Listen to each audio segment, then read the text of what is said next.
to start out by saying I love my wife, Alice. She's always been nothing but the best to me, but she's always had trouble falling asleep. She has tried all the standard methods, medication, sleepy time teas, etc. I never really have the same issues. I always fall asleep quickly, and she tries not to keep me up. She's always been so caring about keeping me rested. Recently, I've been a bit stressed at work, and as a result, falling asleep is a bit more difficult these days. Now, I think she needs more help than I initially thought. As I tossed and turned a few nights ago, my brain wasn't quite asleep. I could hear Alice's breathing. Her breathing was so fast and quiet, but loud enough to keep me awake.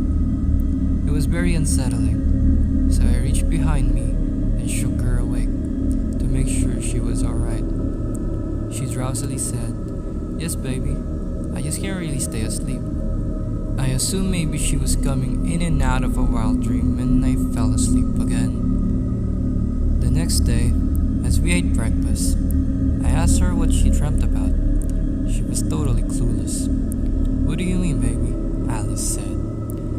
"Last night, you sounded like a choking toddler all night long until I woke you up. Were you having a nightmare?" She made a confused face at me and laughed as she told me that she had no clue what I was talking about, and I didn't wake her up. Her laugh comforts me, and she seemed fine. Forgetting dreams is very common. After all, I don't recall almost any dreams I have. I kissed her on the head and went to work and didn't think about it for the rest of the day. The next night, I decided to stay up a bit to make sure she fell asleep. The same thing happened. They were these very sharp flavored breaths. They weren't loud, just hardly audible, but audible nonetheless. I didn't wake her up for a while, just to see if it would pass, but it didn't. Hours and hours of this ridiculous panting. Eventually, I just couldn't ignore it, and I shook her awake and told her she was doing it again. She apologized and turned over to me and fell asleep, so I did too. No breathing this time.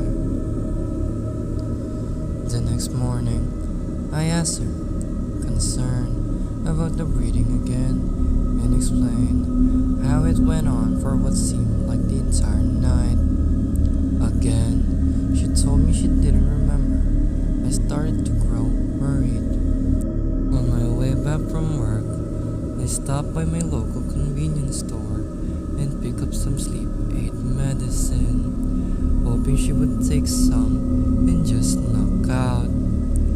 She lovingly agreed and took a standard dose.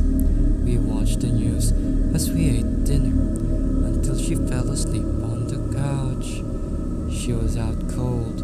I picked her up and carried her to her room and tucked her in. I got in bed shortly after. I jolted awake and checked my alarm clock. 4:23 a.m. I was awakened with her breathing again, this time right on my neck. They were these deep, frantic, fainting breaths, like a dog after chasing a ball. I rolled over to check on her. She was staring at me, eyes as wide as dinner plates, and her mouth was fully open, her jaw nearly unhinged. Instinctively, I let out a scream, and she began screaming back like I had never heard. My screaming quickly ceased as hers continued, full volume, horror movie screeching at me as I lied next to her. For a few seconds, I just looked at her as she screamed. I couldn't believe my eyes. I thought this had to have been a nightmare. It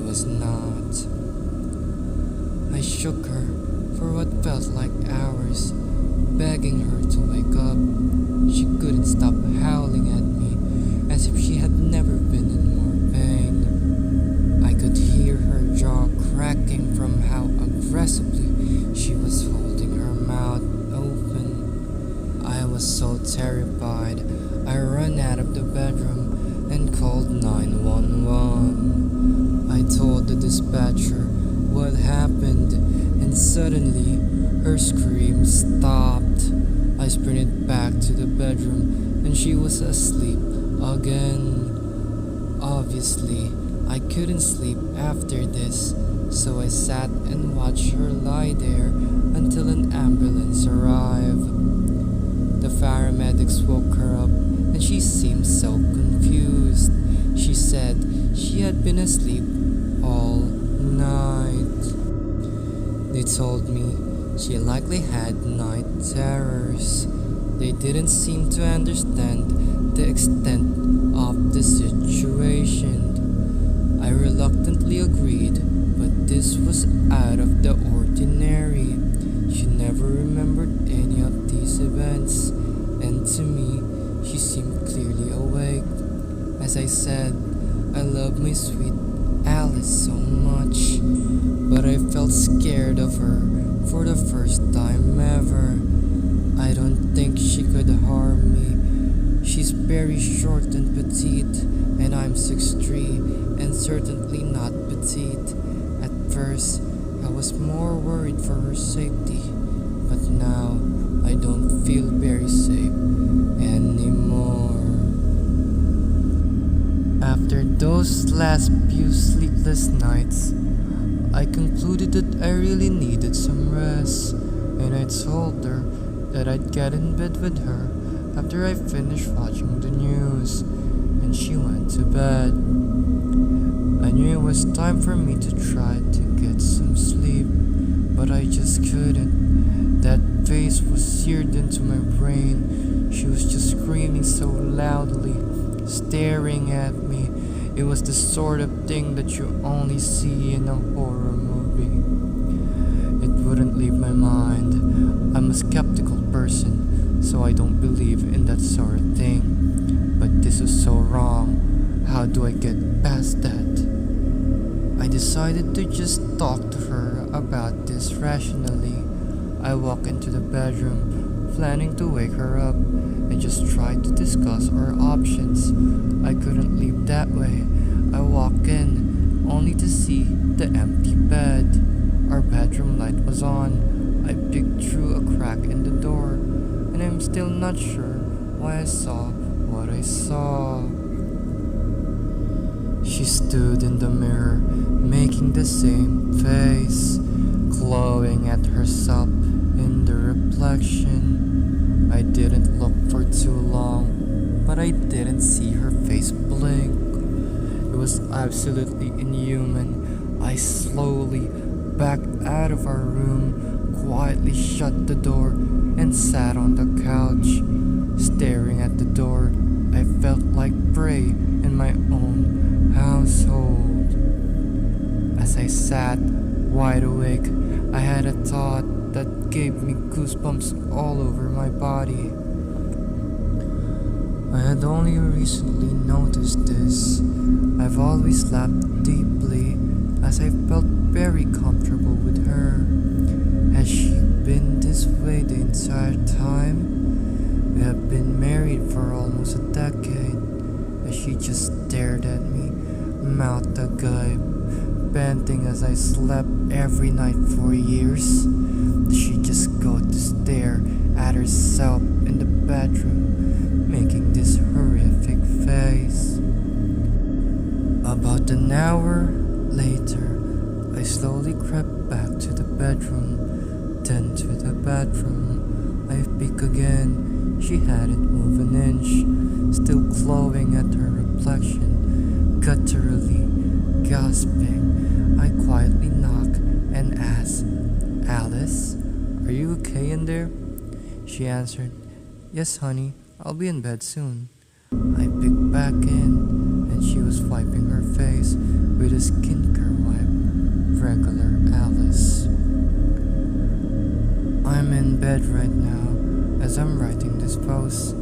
Facing away from her, I felt her cool body slink under the blankets behind me. I've been pig sleeping for a while. I'm typing this under the blankets. She definitely thinks I'm asleep. I can feel her warm breath against the back of my neck. I can hear the sob cracking of her jaw. I'm growing desperate. I can't look at her. Has this sort of thing happened to any of you? If I ignore this behavior, will I be safe? Am I safe? I just want her to be okay. I'm going to try to sleep. Good night, everyone. Hopefully tomorrow I wake up and see some advice. Good night. Hi, I'm Alice.